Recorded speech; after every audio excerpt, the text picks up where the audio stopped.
मेरा नाम अवंतिका है। वो औरत जोर जोर से रो रही थी, चिल्ला रही थी कि मेरा बच्चा मुझे वापस ला कर दो। मेरा बच्चा कहाँ चला गया?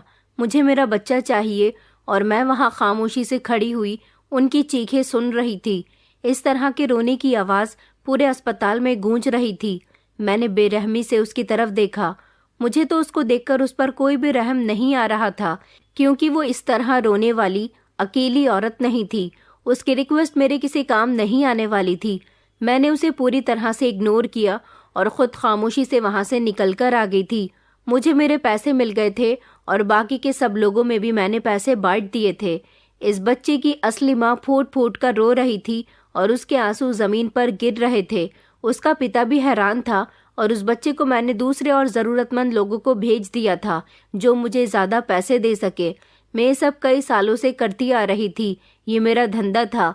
मैं एक सरकारी अस्पताल में नर्स की नौकरी किया करती थी और यहाँ पर जन्म देने वाली औरतों के बच्चों को मैं चुरा लिया करती थी और उन बच्चों को ऐसे जोड़ों के पास दे दिया करती थी जो बांझ होते थे या फिर जिन्हें बच्चों की बहुत ज़रूरत होती थी, जो औलाद के लिए तरस रहे थे, जो ऊपर वाले के आगे हाथ जोड़कर प्रार्थना किया करते थे और उनसे बच्चों को मांगते थे, रिक्वेस्ट करते थे। उनके लिए मेरे पास एक मौका था, एक ऐसा मौका जिसे वो किसी कीमत पर भी गंवाना नहीं चाहते थे। मैंने उनकी बेबसी को अपनी कमाई बना लिया था और एक माँ की गोद उजाड़कर मैं दूसरी माँ की गोद भर दिया करती थी, जिससे मेरी जेब भारी हो जाती थी। मैं जानती थी कि जब वो गोद में एक बच्चा लेंगे तो वो मेरा हिसाब किताब नहीं करेंगे, बल्कि मेरे कदमों में पैसे रखकर मुझे दुआ देंगे। मगर फिर एक सौदा मेरे सामने आया जो मुझे हमेशा के लिए बदलने वाला था। अस्पताल में एक बच्ची पैदा हुई जिसको लेने के लिए एक अमीर आदमी मेरे पास आया था। उसने मुझे लाखों रुपए देने का वादा किया था। उसको बेचने से मैं रातों रात अमीर हो सकती थी। आसमान पर बादल छाए हुए थे। तेज हवाएं अस्पताल की खिड़कियां बजा रही थी। तभी मेरे साथ की एक नर्स मेरे पास भागते हुए आई और कहने लगी कि आज अस्पताल में 4 लड़कियां और 2 लड़के हुए हैं। किसी एक लड़की को गायब कर देते हैं। तुम्हारे पास कोई कस्टमर है? मैंने कहा कि हाँ, एक कस्टमर है जिसने कल ही मुझसे बात की है। ऐसा सौदा मेरे सामने आया जो मेरी पूरी जिंदगी बदल सकता था। ये आदमी सबसे ज्यादा अमीर था। मेरे अब तक के सारे कस्टमर भी मुझे इतना पैसा नहीं दे सके थे जितने पैसे वो मुझे एक छोटी सी बच्ची के बदले में दे रहा था। मैं कस्टमर से अपना काम खत्म हो जाने के बाद कोई मेलजोल नहीं रखती थी और कस्टमर तलाश करना भी मेरी ही जिम्मेदारी होता था। बच्ची को गायब हम सब लोग मिलकर करते थे। अस्पताल में मेरे साथ 2 नर्स और एक वार्ड बॉय शामिल था। हम पांचों मिलकर पहले प्लान बनाया करते थे और उसके बाद अपने प्लान के मुताबिक हर महीने जन्म लेने वाले कुछ बच्चों में से एक बच्चे को बेच दिया करते थे और फिर उसके बाद आपस में पैसे बांट लिया करते थे। सबसे ज़्यादा हिस्सा मेरा होता था क्योंकि सबसे ज़्यादा काम भी मेरा ही होता था। मैंने अपनी ज़िंदगी में बहुत सारे बच्चों को चुराया था और बहुत सारे ऐसे पति पत्नी को देखा था जो औलाद के लिए तड़प रहे थे। उन बच्चों को देखकर और उनकी माँओं की गोद उजाड़कर मुझे कोई अफसोस नहीं होता था। अब की बार जिस बच्चे को हमने चुराया था उसको अस्पताल से ही गायब कर लिया था और फिर जब मेरी बात उस अमीर आदमी से हुई जिसने मुझसे कांटेक्ट किया था और कहा था कि मेरी पत्नी की औलाद होने वाली थी मगर वो मर गई, मेरी पत्नी की बेटी हुई थी और उसे ये बात पता चल चुकी है। मैं अपनी पत्नी से बहुत प्यार करता हूँ। अगर उसे पता चल गया कि हमारी बेटी इस दुनिया से चली गई है तो वो अपनी जान दे देगी। वो बहुत बीमार है और जिंदगी और मौत के बीच जंग लड़ रही है। इसलिए मुझे किसी छोटी सी मासूम बच्ची की तलाश है ताकि उस बच्ची को ले जाकर मैं अपनी पत्नी की गोद में डाल सकूं। मैंने उसे भरोसा दिलाया था कि मैं जल्द ही अस्पताल से कोई बच्ची चोरी करके तुम्हें दे दूंगी। उसका नंबर मेरे मोबाइल पर अभी भी मौजूद था। मैंने उसे कॉल मिलाया और मिलने के लिए बुला लिया था। वो ये खबर सुनते ही खुश हो गया था। उसने कहा था कि तुमने मेरा बहुत बड़ा काम आसान कर दिया। मैं तुम्हें इस काम के लाखों रुपए दूंगा, बस एक बार बच्चे मेरी गोद में आ जाए। अब से पहले मैंने और मेरे साथियों ने कई सारे बच्चे चुराए थे। अस्पताल में कई बार हड़कंप मच चुका था कि किसी का बेटा गायब हो गया तो किसी की बेटी, लेकिन आज तक कोई हमें पकड़ नहीं सका था क्योंकि हम बच्चा चोरी करने के बाद पीछे कोई सबूत ही नहीं छोड़ते थे। मैं खुद अपनी हकीकत से छुपती रही थी। मैं खुद एक अनाथ थी जिसे किसी ने कभी कोई प्यार नहीं दिया था, न माँ ने, न पिता ने और न ही परिवार ने। न कोई ऐसा था जो मुझे प्यार से अपने गले लगा लेता। मेरा कोई भी नहीं था और ना मैं किसी को अपना कह सकती थी। मैं 4 साल की थी तो एक औरत ने मुझे ताने कसने शुरू कर दिए। वो कहने लगी कि तू मनहूस है, तेरे माता पिता मर गए हैं। ये शब्द तीर की तरह मेरे दिल में अपनी जगह बना रहे थे। ऐसा लगता था जैसे मेरे दामन पर कोई दाग लगा दिया गया हो, जैसे मैं दुनिया में आने से पहले ही किसी अंधे के जुर्म की सजा पा चुकी हूँ। मैंने उस दिन सोच लिया था कि इस दुनिया में कोई किसी का नहीं होता। हर इंसान खुद अपना रास्ता बनाता है, खुद अपनी किस्मत लिखता है, खुद को ही अपनी जंग लड़नी पड़ती है। मैंने भी यही फैसला किया था कि मैं कमज़ोर नहीं बनूंगी, मुझे किसी की हमदर्दी की ज़रूरत नहीं है। मैंने कई रातें और दिन फुटपाथ पर सोकर गुजार दिए थे। कई दिन मैं भूखी प्यासी रही थी, मगर मुझे किसी ने भी एक्सेप्ट नहीं किया था और ना ही किसी ने पसंद किया था। हर गुजरते हुए दिन के साथ मेरे अंदर की मायूसी और ज़्यादा गहरी होती जा रही थी। मैंने हर किसी का दरवाज़ा खटखटाया, मगर हर तरफ से यही शब्द सुनने को मिले, जाओ यहाँ से भाग जाओ, तुम्हें देने के लिए हमारे पास कुछ भी नहीं है। मैं अगर किसी दुकान के बाहर खड़ी हो जाती तो दुकान का मालिक भी मुझे डांटकर भगा दिया करता था। कभी किसी होटल के कोने में खड़े होकर खाना खाते हुए लोगों को तरसती भरी निगाहों से देखती, और अगर किसी के आगे हाथ बढ़ा देती तो लोग मुझे गंदगी की तरह हटा दिया करते थे। मेरी किस्मत में ना तो मोहब्बत थी, ना कोई सहारा था, ना माता पिता थे और ना ही किसी बहन भाई का साथ। मुझे आज भी वो बात याद है जब मैं बारिश में भीगती हुई सर्दी से कांप रही थी और एक बंद दुकान के आगे दुबक कर बैठ गई थी। मैं कई दिनों से भूखी थी। खाली पेट होने की वजह से मेरा बदन कमज़ोर हो चुका था। इतना कमज़ोर हो गया था कि हाथ पैर सुन पड़ने लगे थे। उसी समय एक औरत अपने बच्चे को सीने से लगाकर मेरे करीब से गुजरी तो मैंने रिक्वेस्ट करते हुए उस औरत से कहा कि आंटी, मुझे कुछ पैसे दे दो, मैं बहुत भूखी हूँ, कुछ खाने का खरीदना है।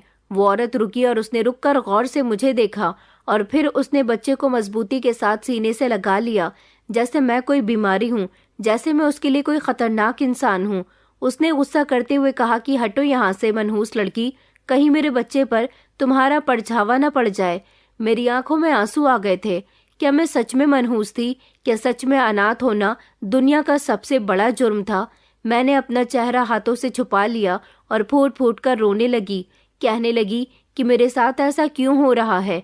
लेकिन आसमान खामोश था, जमीन भी खामोश थी और मैं अपने ही रोने में बिजी हो गई थी। सारी रात इसी तरह से गुजर गई थी और फिर मैं वहीं पर बेहोश होकर गिर गई। जब मेरी आंख खुली तो एक कुत्ता मेरे पास बैठा हुआ था। शायद वो भी बारिश में पनाह तलाश कर रहा था। मैंने कमजोर हाथों से उसे थामा तो वो मेरी गोद में सर रखकर बैठ गया। वही समय था जब मैंने सोचा कि शायद दुनिया में मोहब्बत अभी बाकी है, मगर इंसानों में नहीं।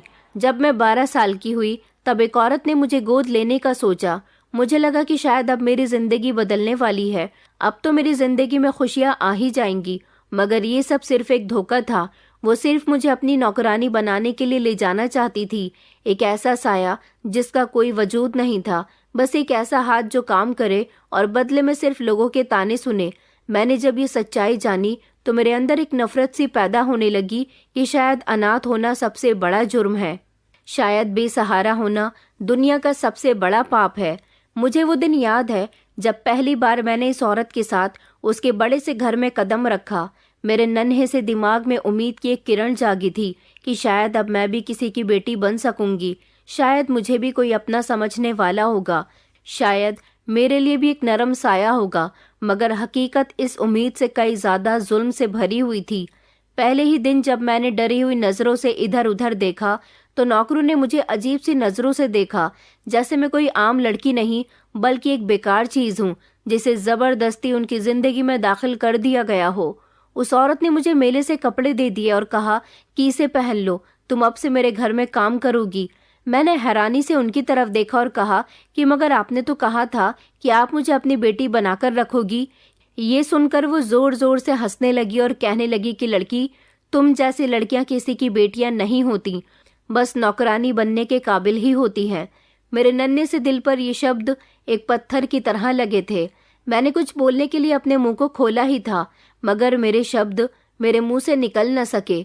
पहली रात मुझे किचन में भेज दिया गया था, जहाँ के एक कोने में मुझे सोना था, लेकिन वहां पर तो 2 चूहे दौड़ रहे थे और अंधेरे में पूरे कमरे को अपनी लपेट में ले लिया था। मैंने खुद को समेटकर ज़मीन पर लेटने की कोशिश की, मगर सर्दी की वजह से मैं कांप रही थी। मैंने अपनी आंखों को जोर से बंद कर लिया था और दिल ही दिल में ऊपर वाले से मदद की गुहार लगा रही थी कि क्या मेरे भाग्य में यही सब लिखा है। अगर ऐसा ही है तो ऊपर वाला मुझे अपने पास बुला ले। मैं ऐसे दिन हरगिज नहीं गुजार सकती। दिन इसी तरह से गुजरने लगे और मेरे साथ यहाँ पर हर दिन बड़ा बुरा सलूक किया जाता था। मुझे खाना भी पेट भर के नहीं दिया जाता था। जो दूसरे लोग छोड़ दिया करते थे वही खाना मुझे दिया जाता था, और अगर कभी गलती से मैंने ज़्यादा पानी पी लिया तो मुझे मार पड़ती थी। एक दिन मैंने गलती से शीशे का गिलास तोड़ दिया और वही औरत जो मुझे अपनी बेटी बनाने का दावा कर रही थी, मुझे बालों से पकड़कर ज़मीन पर फिर खींचने लगी। कहने लगी कि एहसान फरामोश लड़की, तुम्हें यहाँ खाने पीने को मिलता है और तुम यहाँ मेरा नुकसान करने पर तुली हुई हो। तुमसे तो ठीक से काम भी नहीं होता। वो मुझे इतनी बुरी तरह से मार रही थी कि मेरी चीखें पूरे घर में गूंज रही थी, मगर कोई मेरी मदद के लिए आगे नहीं आया। मैंने अपने आंसू साफ किए और रोते हुए कसम खाई कि अब मैं किसी पर भी भरोसा नहीं करूंगी। अगर इस दुनिया में मेरे लिए कोई जगह नहीं है तो मैं खुद अपनी जगह बना लूंगी, चाहे जैसी भी हो। उस दिन के बाद मैं बदल गई। मैंने इस औरत के घर से भागने का फैसला किया और एक रात जब सब गहरी नींद में सो रहे थे, मैं खामोशी से पिछले दरवाजे से निकल आई। मैंने अपने पैरों में चप्पल भी नहीं पहनी थी। शरीर पर पुराना दुपट्टा था, मगर मेरे अंदर की नफरत मुझे आगे बढ़ने पर मजबूर कर रही थी। उसी दिन मैंने पहली बार ये सोचा कि शायद दुनिया में रहम और मोहब्बत और हमदर्दी सिर्फ कहानी है, हकीकत तो कुछ और ही है। शायद दुनिया उनके लिए है जिनके पास ताकत है और मेरे पास ताकत नहीं थी, लेकिन मैं उसे हासिल करने के लिए कुछ भी कर सकती थी। मेरे अंदर का जख्म और भी गहरा होता गया। जब मैंने पहली चोरी की वो एक मामूली चोरी थी। मैं बाजार में खड़ी थी। वहां पर पड़ी रोटी के टुकड़े को खाकर मुझे जो सुकून मिला था वो मैंने पहले कभी महसूस नहीं किया था। वो एक अजीब सा एहसास था, जैसे मैंने दुनिया की सख्तियों से खुद को आज़ाद कर लिया हो, जैसे मैंने पहली बार अपनी किस्मत अपने हाथ में ले ली हो। उस औरत ने जब मुझे खरीदा तो मैं समझ गई थी कि दूसरों को बेचना इस दुनिया का सबसे बड़ा कारोबार है। ये दुनिया इंसानों की नहीं बल्कि सौदेबाजी की जगह है, जहाँ फीलिंग्स की कीमत कुछ भी नहीं है मगर ज़रूरत वालों की ही बोली लगती है। जब मेरी उम्र 19 साल हुई तो मैंने अपनी पहली डील की, अस्पताल से एक बच्चे को चोरी करके। उस औरत के घर से भागने के बाद मैं भागते भागते एक अनाथ आश्रम पहुंच गई थी। मेरा नसीब अच्छा था कि वहां पर मेरी परवरिश अच्छे से हुई। मैंने वहां पर शिक्षा हासिल की और उसके बाद मुझे अस्पताल में नर्स की नौकरी मिल गई। यहाँ पर पहली बार बच्चा चोरी करने के बाद बेचने पर मुझे काफ़ी प्रॉफिट हुआ था। एक बांझ पेरेंट्स के लिए उनकी गोद में जीता जागता बच्चा आ जाना इससे बड़े खुशी की बात नहीं थी। मैं एक तरह से उन लोगों की दुआएं ले रही थी तो दूसरी तरफ दूसरी माँ की गोद उजाड़ रही थी और माता पिता को लगता था कि उनकी औलाद मर गई है या फिर अस्पताल से गायब हो गई। इसी तरह की खुशी को मैंने अपनी कमाई का जरिया बना लिया था। ये काम करके मैंने दिन रात अच्छी खासी दौलत कमाई। मुझे ना तो कोई पूछने वाला था और ना ही कोई रोकने टोकने वाला था।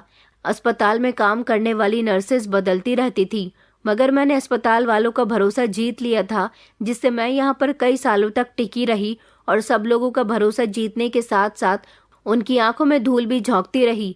पहले मैं अकेले ये सब करती थी, मगर धीरे धीरे मैंने अपने इस काम में 2-3 औरतों को भी शामिल कर लिया था जो अस्पताल में ही नर्स की नौकरी किया करती थी।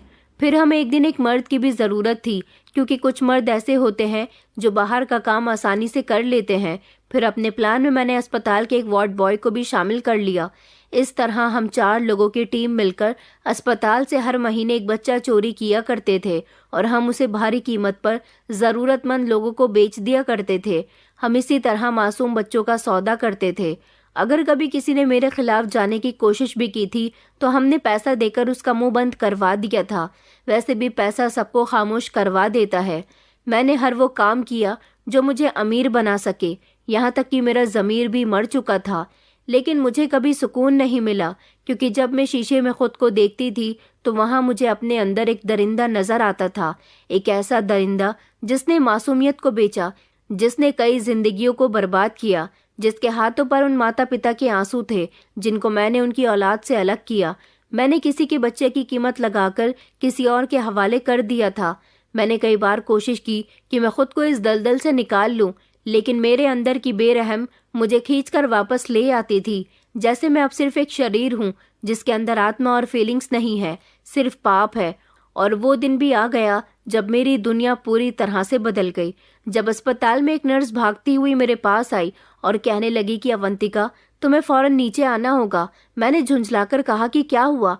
उसने कहा कि एक बच्चे को हमें गायब करना है। मैंने कहा हाँ तो जल्द से जल्द करो, क्योंकि मेरे पास एक कस्टमर है। उसने मुझे कल रात ही फ़ोन करके कहा था कि उसे बच्चे की बहुत ज़रूरत है। उसने कहा तो फिर प्लान बनाओ और रात के समय बच्ची को गायब कर लो। हम चारों ने एक साथ मिलकर प्लान बनाया। जिस माँ ने उस बच्ची को जन्म दिया था वो उसकी पहली औलाद थी और पूरे 10 साल के बाद उसने एक बेटी को जन्म दिया था। उसकी बेटी बहुत सुंदर और बहुत ही प्यारी थी। मुझे उसको चोरी करना था। उस बच्ची को NICU में रखा गया था। वहां पर कैमरास लगे हुए थे। वार्ड बॉय नवीन ने सबसे पहले कैमरों को बंद कर दिया और 2 नर्सों ने पहरा दिया। उसके बाद मैं वहां से जाकर उस बच्ची को खामोशी से ले आई थी और मैंने अपने कस्टमर को फ़ोन कर दिया था। मैंने अपने साथियों को भी बताया था कि इस बच्ची को बेचने से हमें लाखों रुपए मिलेंगे। अब की बार हमारी किस्मत जाग जाएगी, क्योंकि इस बच्ची को देने से हमारी किस्मत बदलने वाली है। वो लोग भी बहुत खुश हो गए थे। हमने सोचा कि अगर हमें इसके सच में लाखों रुपए मिल गए और हमें बहुत सारा फायदा हुआ तो शायद हम आगे से ऐसा काम करना बंद कर देंगे, क्योंकि ये काम हमारे लिए बहुत रिस्की था। कई बार हम लोग पकड़े जाने की हद तक पहुंच गए थे, लेकिन पैसों का लालच देकर अपने खिलाफ लोगों को खामोश करवा दिया था। बच्चे चुराने के बाद मैंने उस आदमी रघुराज चौधरी को फ़ोन कर दिया था और कहा था कि आपका काम पूरा हो गया। वो खुश हुआ और उसने कहा कि मैं कल सुबह तुमसे बच्ची आकर ले जाऊंगा। मैंने कहा हम बच्चा अपने पास ज़्यादा समय तक नहीं रखते, तुम अभी आओ, हमें हमारी कीमत दो और इस बच्ची को यहाँ से ले जाओ। मगर उसने कहा कि मैं अभी शहर में मौजूद नहीं हूँ, काम के सिलसिले में दूसरे शहर आया हुआ हूँ। वहाँ से यहाँ पहुँचते हुए मुझे सुबह हो जाएगी, इसलिए तुमसे कह रहा हूँ कि मैं कल आऊँगा। लेकिन तुम फिक्र मत करो, मैं तुम्हें इस काम के पूरे 10 लाख रुपए दूंगा। 10 लाख रुपए की रकम का सुनकर तो मेरे होश ही उड़ गए थे। मैं खुश हो गई थी और मेरे साथी भी खुश हो गए थे। बच्ची को मैं अपने घर लेकर आ गई थी। सारी रात मुझे उसको अपने साथ रखना था। ये काम बहुत रिस्की था, लेकिन मैंने अपनी ज़िंदगी में बहुत सारे रिस्क लिए थे। एक रात का रिस्क तो मैं आराम से ले ही सकती थी, मगर उस औरत की हालत मुझे याद आने लगी जो इस बच्चे की माँ थी, और वो अपने पति के कंधे पर सर रखकर बुरी तरह से रो रही थी। जब उसे पता चला कि अस्पताल से उसकी बेटी गायब हो गई है, वो पूरे अस्पताल के स्टाफ को बुरी तरह से कोस रही थी और बार बार अपने पति को कह रही थी कि मुझे मेरी बेटी ला दो। मुझे इतने सालों बाद माँ बनने की खुशी मिली थी। जिस किसी ने भी मेरी बेटी को गायब किया है उसके साथ अच्छा नहीं होगा। ऊपर वाला उसको सजा देगा। कभी उसको खुशियाँ नसीब नहीं होंगी, कभी उसे सुकून नहीं मिलेगा। मेरी गोद कई सालों बाद भरी थी और भरने के बाद भी उजड़ गई। जिस किसी ने भी मेरी बेटी को लिया है वो अपनी किस्मत को रोएगा। वो औरत तड़प तड़प कर रो रही थी और बद्दुआ दे रही थी। मैं और मेरे साथी उस पर हंस रहे थे, क्योंकि वो पहली ऐसी औरत नहीं थी जिसने मुझे बद्दुआ दी हो। ऐसे न जाने कितने माता पिता होते थे जो अपनी औलाद गायब हो जाने के बाद मुझे बद्दुआ दिया करते थे, लेकिन मुझे अभी तक किसी की भी बद्दुआ नहीं लगी थी। मेरे लिए तो ये काम बड़ा ही मामूली सा था और बड़ी सफाई के साथ मैं अपना ये काम किया करती थी।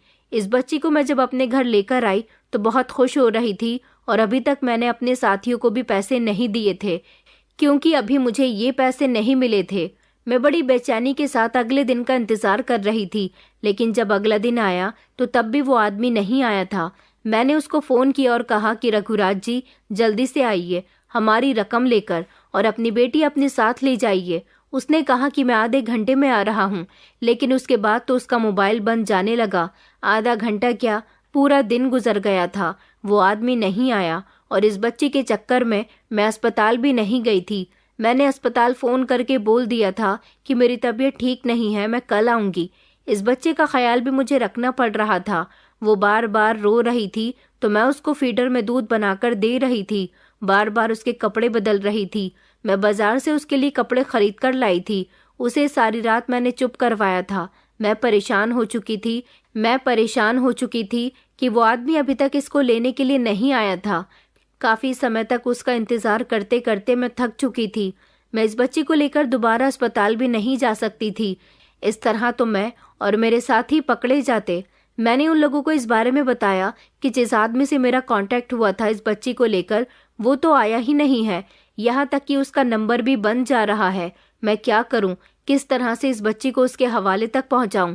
मैंने अपने साथियों से भी कह दिया था कि तुम लोग कहीं और इस बच्ची का बंदोबस्त करो, मगर वो तो मुझसे पैसे मांगने लगे और कहने लगे कि हम कुछ नहीं कर सकते, तुम झूठ बोल रही हो, तुम हमें हमारे पैसे दे दो। मैंने कहा मैं झूठ नहीं बोल रही हूँ, बच्ची मेरे घर पर है, मेरी नौकरानी के पास है। तुम लोगों को यकीन नहीं आता तो मेरे घर आकर देख सकते हो। मगर उनमें से किसी ने भी मेरी बात का यकीन नहीं किया और ये कहा कि तुमने बच्ची को बेच दिया है और ज्यादा पैसे आने पर तुम लालची हो गई हो, तुम्हारी नीयत खराब हो गई। उनका कहना था कि बस हमें पैसे चाहिए, बताओ तुमने बच्ची को कितने पैसों में बेचा है और उसमें से हमारा हिस्सा हमें दे दो, वरना हम पुलिस को तुम्हारे बारे में बता देंगे।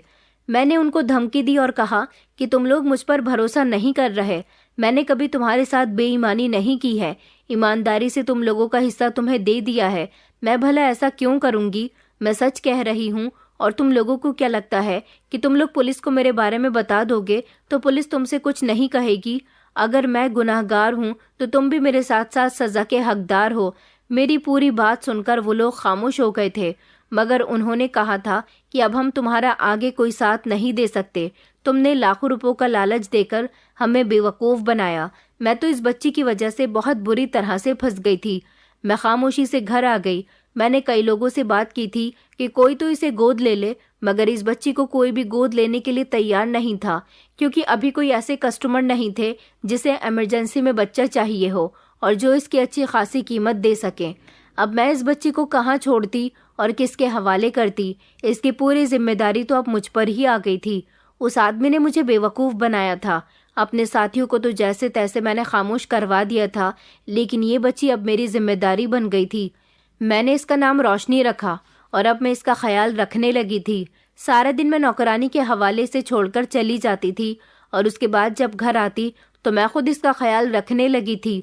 पहले कई बार मैंने सोचा कि ये बच्ची मेरी ज़िंदगी से चली जाए, लेकिन जब से मैं इसका ख्याल रखने लगी तो धीरे धीरे इसके साथ रहते रहते मुझे इससे मोहब्बत हो गई थी, मुझे इसकी आदत हो गई थी। मैं घर में आते ही सबसे पहले अपनी गोद में इसे लिया करती थी। मुझे ऐसा लगता था कि मुझे अपनी ज़िंदगी में अपने अकेलेपन का साथी मिल गया है। मुझे रोशनी बहुत अच्छी लगने लगी थी। मैं जब उसके मासूम चेहरे और नन्हे नन्हे हाथ पैरों को खेलते हुए देखती तो मुझे बहुत अच्छा लगता था। अब वो मेरी ज़िंदगी का एक अहम हिस्सा बन गई थी। मुझे ऐसा लगता था कि रोशनी कोई आम बच्ची नहीं है। किसी बच्चे के साथ आज तक मुझे कोई दिली लगाव नहीं हुआ था, लेकिन इसने मेरे दिल को बदल कर रख दिया था, मेरे दिल को मोम बना दिया था। मैं उसका हर तरह से ख्याल रखती थी, मैं उसके साथ खुश रहती थी, लेकिन फिर भी वो ठीक नहीं थी। दिन ब दिन उसकी सेहत कमज़ोर होती जा रही थी। मैं इस बात से बहुत परेशान थी कि आखिर उसको क्या परेशानी है। उसकी उम्र तो बढ़ती जा रही है, मगर वो हमेशा मुझे कमज़ोर नज़र आती है। उसको मेरे पास रहते रहते 5 महीने गुजर गए थे। वो सिर्फ रोती रहती थी। मैं बार बार उसे चुप करवाती। कभी कभी तो सारी रात मुझे उसको गोद में लेकर टहलते हुए निकल जाती थी। मैं उसकी वजह से बहुत परेशान रहने लगी थी। मेरे गुनाहों की सज़ा अब शुरू हो चुकी थी। जिन रातों में मैं कभी सुकून से सोया करती थी, अब उन्हीं रातों में मुझे बेचैनी सुनाई देती थी। जैसे रोशनी के रोने की आवाज़ में मुझे उन मासूम बच्चों के माता पिता के रोने की आवाज़ें आती थीं, जिनको मैंने उनके बच्चों से अलग किया था। जैसे वो लोग मुझसे अपने बच्चों को अलग करने का हिसाब मांग रहे हों। मैं उस पर अपना काफ़ी सारा पैसा भी खर्च कर चुकी थी। मैंने कई बार सोचा भी था कि जैसे ही मेरे पास कोई अच्छा कस्टमर आएगा तो मैं रोशनी को उसके हवाले कर दूंगी, लेकिन जब जब मैं कस्टमर से उसको लेकर डील कर लेती थी, तब मेरा किसी को भी उसे देने का मन नहीं करता था। हर दिन मेरे दिल में एक नई बेचैनी जन्म ले लेती थी। जब उसकी तबीयत बिगड़ जाती थी, उसको अचानक दौरे पड़ने लगते थे, मैं उसे अपनी नौकरानी के साथ डॉक्टर के यहाँ लेकर जाती तो डॉक्टर कहता कि बच्ची को कोई बात नहीं है, बच्ची बिल्कुल ठीक है। मगर ऐसा कैसे हो सकता था? डॉक्टर को उसकी बीमारी क्यों नज़र नहीं आ रही थी? मैं उससे बहुत प्यार करने लगी थी, इसलिए उसका इलाज करवाकर उसको ठीक करना चाहती थी, लेकिन हर तरह से पैसा उठाने के बावजूद भी वो ठीक नहीं हो पा रही थी। उसकी वजह से मेरा अस्पताल भी जाना नहीं हो रहा था। मैं अस्पताल में अपनी नौकरी नहीं कर पा रही थी, यहाँ तक कि रातों को भी उसकी वजह से मैं नहीं सो पा रही थी। शुरू के दिनों में तो वो खेलती रहती थी, लेकिन अब जैसे जैसे दिन बढ़ते जा रहे थे वो ज़्यादातर मुझे परेशान ही करती थी। मैं एक नर्स थी और बच्चों की देखरेख के बारे में सब कुछ बहुत अच्छे से जानती थी, फिर भी मैं रोशनी के लिए इस काम में नाकामयाब रही। एक दिन रोशनी बहुत बुरी तरह से रो रही थी और मैं उसे लेकर जब डॉक्टर के पास पहुंची तो रास्ते में ही उसने रोना बंद कर दिया। मुझे ऐसा लगा जैसे रोशनी सो गई है, मगर जब मैं डॉक्टर के पास उसे लेकर पहुंची तो डॉक्टर ने कहा कि बच्ची इस दुनिया से जा चुकी है, उसकी मौत हो गई है। ये खबर सुनकर तो जैसे मेरे पैरों तले से ज़मीन निकल गई थी। मुझे लगा कि ये मेरी बच्ची तो नहीं है ना ही मेरे परिवार का हिस्सा है। मुझे इसके बारे में इतनी फिक्र नहीं करनी चाहिए, लेकिन जब इसकी मौत की खबर मैंने सुनी तो मेरा दिल दहल कर रह गया था और मेरा मन कहने लगा कि ऐसा नहीं हो सकता, वो मुझे छोड़कर नहीं जा सकती। मुझे ऐसा लगा जैसे मैं फिर से अकेली हो गई हूँ। मुझे उसकी आदत हो गई थी। उसके मरने पर कई सालों के बाद मेरी आंखों से आंसू छलके थे, क्योंकि वो मेरे साथ 7 महीने रही थी और ये 7 महीने मेरे लिए 7 सालों की तरह थे। उसके जाने के बाद मैं अपने घर जाकर रोते रोते सो गई थी। मैंने सपने में उसे देखा, वो जोर जोर से रो रही थी। शायद उस बच्ची पर बहुत तकलीफ थी। मुझे नहीं पता था वो इतनी जल्दी मुझे छोड़कर चली जाएगी।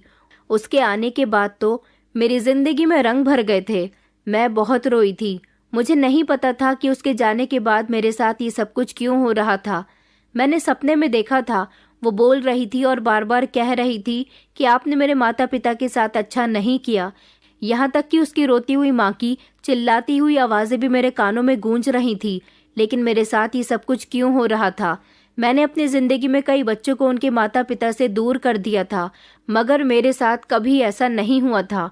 मुझे रोशनी की माँ की बद्दुआ याद आई जब उसने अपने पति के कंधे पर सर रखकर रोते हुए कहा था कि मेरी बेटी को चुराने वाला इंसान कभी खुश नहीं रहेगा, उसकी ज़िंदगी में सुकून होते हुए भी सुकून नहीं रहेगा और वो कभी खुश नहीं रह सकेगा। मुझे हमेशा बेचैनी रहती थी, हमेशा मेरे सर में दर्द रहने लगा था। ऐसा लगता था जैसे मेरे दिल पर कोई बहुत बड़ा बोझ है। घर में मुझे रोशनी की कमी बहुत खलती थी। जिस अस्पताल में मैं 13 साल से नौकरी करती आ रही थी, वहाँ पर अचानक मेरी नौकरी चली गई। मुझे नौकरी से निकाल दिया गया। ये खबर मेरे लिए बहुत बड़ी मुश्किल से कम नहीं थी। यहाँ तक कि रोशनी के आने के बाद मैंने दोबारा कभी अपने साथियों के साथ मिलकर अस्पताल से कोई बच्चा तक नहीं चुराया था, क्योंकि वो लोग अब मेरे साथ काम नहीं करना चाहते थे। उनको लगा था कि मैंने उनके साथ धोखा किया था, रोशनी को ना बेचकर। ये क्या था? मैं जब अपने घर में आती थी तो मुझे अपने कमरे की दीवारों पर चारों तरफ से रोते बिलखते हुए माता पिता दिखाई देते थे और उनके बच्चे जो चिल्ला रहे होते थे, उनकी परछाइयाँ मुझे दीवारों पर नजर आने लगी थी। मेरे कमरे की रोशनी चली जाती थी। मैं सारा दिन खुद को घर में कैद करके रखती थी, क्योंकि अब नौकरी पर मेरा जाना नहीं हो रहा था। मेरी नौकरानी भी हमारे घर से काम छोड़कर अपने गांव वापस चली गई थी। मैं हर दिन दीवारों पर वही साइन देख रही थी जो मैंने हमेशा नज़रअंदाज किए थे। मेरे बीते हुए कल के सारे पाप तूफान की तरह मेरे दिमाग में गूंजने लगे।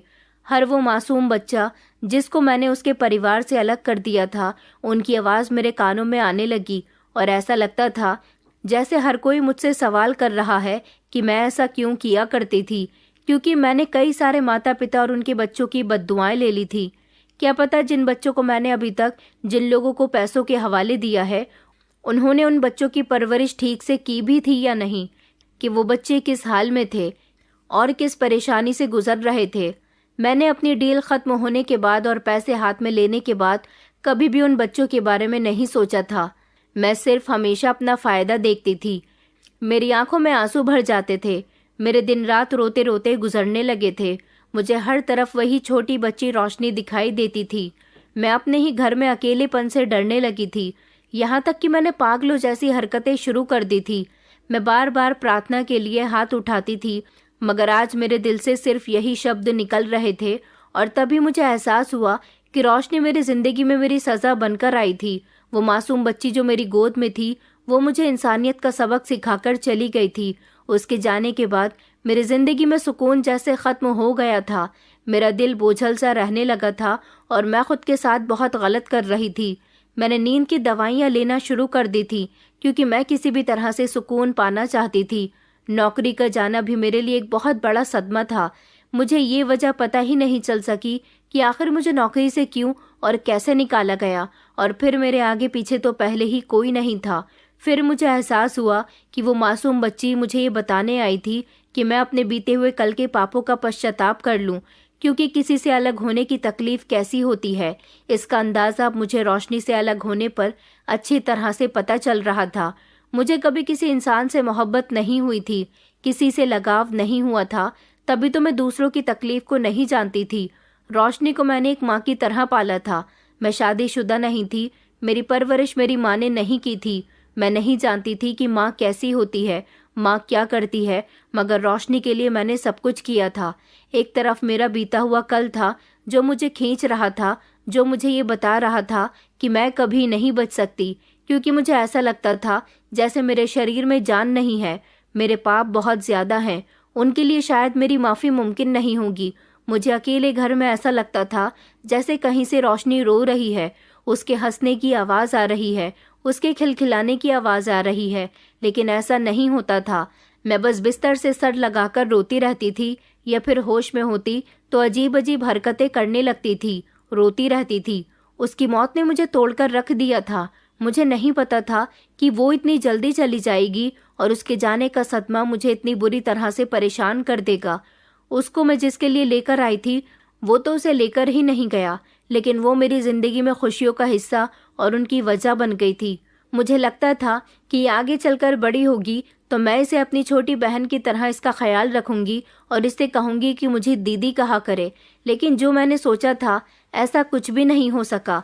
एक रात मैं अपने कमरे में बैठी हुई थी जब अचानक एक अजीब सी रोशनी मैंने देखी थी। इसमें न वो नरमी थी जो हर रोशनी में होती है, न वो गर्मी थी जो एक चिराग या सूरज के किरण में होती है, बल्कि ये रोशनी मेरी आत्मा को पूरी तरह से बर्बाद कर रही थी। ऐसा लग रहा था जैसे ये चमक मुझे बर्बाद करके रख देगी। ऐसा लगता था जैसे ये मेरी आत्मा के छुपे असल इंसान को निकाल रही है। मैं दिमागी मरीज बन चुकी थी। तभी मुझे कुछ न कुछ गलत दिखाई देता रहता था, और ये सब कुछ मैं काफ़ी दिनों से बर्दाश्त करती आ रही थी। फिर मुझे एहसास हुआ कि मुझे अपने गुनाह कबूल कर लेने चाहिए, जो मैं बीते हुए समय में कर चुकी हूँ। न जाने कितने बच्चों को उनके माता पिता से जुदा कर चुकी हूँ, न जाने कितने माता पिता की सोनी गोद को उजाड़ चुकी हूँ। मुझे बहुत डर लगता था, और मैं अपने इस अकेलेपन से पागलों की तरह डरती थी, क्योंकि मेरे कानों में मेरे बीते हुए कल की आवाज़ें गूंजने लगी थी। मैंने अपने बचपन को अपनी आंखों के सामने चलते हुए देखा था। वो लम्हे जब मैंने भूख की वजह से दरवाजे खटखटाए थे और कोई मुझे अपना न सका था। पता नहीं ये सब कुछ मुझे फिर से क्यों दिखाई दे रहा था, और इस सब को देखकर मैं बुरी तरह से डर जाती थी, क्योंकि मैं दोबारा से अपना वही समय नहीं दोहराना चाह रही थी। वो समय मैंने बड़ी मुश्किल से गुजारा था। मैंने तो उन लम्हों को भुला दिया था, मगर अब वो सारा समय किसी हकीकत की तरह मेरी आंखों के सामने आ जाता था। एक दिन मैंने हिम्मत की और मैं खुद ही उठकर पुलिस स्टेशन चली गई थी। मैंने सच में बहुत बड़े पाप किए थे। मुझे अपने सारे पाप याद आ गए थे। मेरी मदद कौन कर सकता था? मैंने पूरी जिंदगी जालिमों के बीच गुजारी थी। मैंने कभी हमदर्दी महसूस ही नहीं की थी। इसलिए मैं पुलिस स्टेशन चली गई और मैंने पुलिस को सब कुछ बता दिया, क्योंकि पुलिस काफ़ी समय से सरकारी अस्पताल में गायब होने वाले बच्चों के गिरोह के बारे में मालूम करना चाहती थी। लेकिन पुलिस को कभी कोई मुजरिम मिल ही नहीं सका, क्योंकि हम बड़ी सफाई से अपना काम करते थे और कभी भी मैंने कोई गलती नहीं की थी। अगर कोई गलती मुझसे हो भी गई थी तो मैं उसे बड़ी खामोशी के साथ छुपा दिया करती थी। यही सारी गलतियां आज मेरी जिंदगी तबाह कर रही थी। ये फैसला मैंने बड़ी मुश्किल से किया था, क्योंकि मैं अब अपने पापों के साथ जिंदगी नहीं गुजारना चाहती थी। या तो फिर मुझे मौत को गले लगाना था, या फिर अपनी सच्चाई को एक्सेप्ट करना था। कानून के सामने अपने जुर्म का मैंने एतराफ़ कर लिया था, और मेरे जुर्म के बारे में सुनकर पुलिस सख्ती में आ गई थी। फौरन ही मुझे अरेस्ट कर लिया गया। यहाँ तक कि मेरे साथियों के बारे में भी मैंने उनको सब कुछ बता दिया था कि हम लोग किस तरह से अस्पताल में मौजूद बच्चों को चोरी किया करते थे, और ये काम हम पिछले 13 साल से कर रहे थे। मेरी हिम्मत पहले तो ये सब बताते हुए कमज़ोर भी पड़ गई थी, लेकिन फिर मुझे याद आया कि रोशनी शायद अपनी माँ के पास होती तो वो बच जाती। ऊपर वाले ने उसे मेरे पास इसलिए भेजा था ताकि उसकी वजह से मैं अपने पाप याद कर सकूं। पुलिस ने तो मुझसे ये भी कहा था कि क्या तुम सच कह रही हो? तुम्हें पता है ना कि जो तुम कह रही हो उसकी सज़ा कितनी बड़ी हो सकती है। मैंने कहा था कि मैं अपनी सज़ा भुगतने के लिए तैयार हूँ। सारा पुलिस स्टेशन हैरान था कि मैंने सच बोल दिया और अपनी गैंग के लोगों को भी पकड़वा दिया। मेरे साथी बहुत गुस्सा थे और सारा इल्ज़ाम मुझ अकेली पर ही डाल देना चाहते थे। मैंने वो कर दिखाया था जिसके बारे में कभी किसी ने सोचा भी नहीं था। ये वो समय था जब मैंने अपने पाप की सीढ़ी पर पहला कदम रखा था। मैं जानती थी कि मैंने अपनी ज़िंदगी को रोशनी के जाने के बाद किस तरह से गुजारा है। मैंने आज वो फैसला कर लिया था जो मेरी ज़िंदगी को हमेशा के लिए बदल सकता था। यह हथकड़ी मेरे गुनाहों की सज़ा नहीं थी, बल्कि मेरी आज़ादी थी। वो आज़ादी जो मुझे रोशनी की वजह से मिली। मैं जेल जा रही थी, लेकिन पहली बार मैं आज़ाद हो गई थी।